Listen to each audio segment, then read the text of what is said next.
غائبانہ دعا دے تجربے میرے کو سوچ جائے نہ پہلے بھی چھوڑا جاتے تھے میرا دل رکھنے والا تھا چیرا بندہ نا میں ایک کتاب پڑھا بیٹھا غیر مسلم دی تو آخر کہ مسلمانوں کو دیکھتے تھے انہوں نے نبی علیہ السلام طائف کے فرشتے آئے کہ تسا حکم دیو طائف والا نے پتھر مارے آپ نے تو پہاڑ سے ملا دے بکا دے میں معافی دے اور حنین دے وچوں بن ثقیف کا بندہ ایک آیا ہے جنہاں نام محمد بن قاسم سارے ہی مسیح وچ لگیا ملتان کے دیپال سن 93 ہی لکھ دیا سن 93 ہی لکھ دیا محمد بن قاسم اس سارا سن میں ملتان کے دیپال کو تک اول ہند یہ ہون کے تقسیم نہ قرآن یہ سارا سن اور سندھ نکال وہ سارے ہوں سندھ گجرات کے بمبئی تک ہی ہم جلے نیمن کی گجراتی ہیں کہ سندھی بولی نال یعنی 90% دنیا کے سب سندھی پٹی کو تک گجرات کے بمبئی تک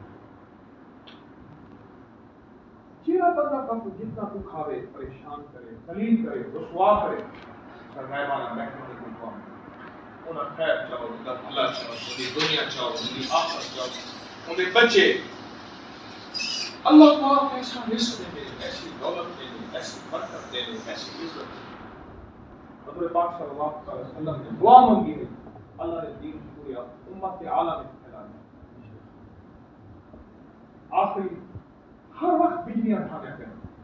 بجلیاں اٹھانے اور میں ہر وقت عذاب آنے پہ جیرا بندہ ہر وقت ذکر کرے سے درود پاک پڑھتے رہو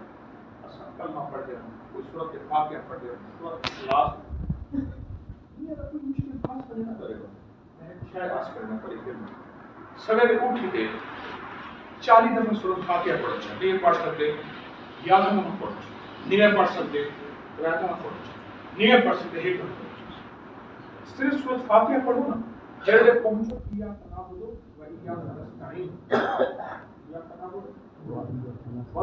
پڑھو سارا جارا ہی کو دہراؤ اور پڑھو اللہم ایاک نعبد و ایاک نستعین اللہم ایاک نعبد و ایاک نستعین اللہم ایاک سارا جارا پڑھو اتنا اپنے مقصد پر تصور کرتے رات کو سننے والے سورت پوری کر درود پاک پڑھ کے سو بولو چند دہاڑے لگ گئے یا چند ہفتے سارے منگانے چ کمی ہے ایسی ہیوی نظام چل رہے تو اگر کوئی ناممکن ہو ناممکن ہے تو سن کہنے رہے ہون ان حس موت اچھا یہ رسو ناممکن میرے طورے کے تھے اللہ کی تھے یہ میرے طورے کے تھے ناممکن اللہ کی تھے یہ وظیفہ میں خود دنیا کو میرا خاص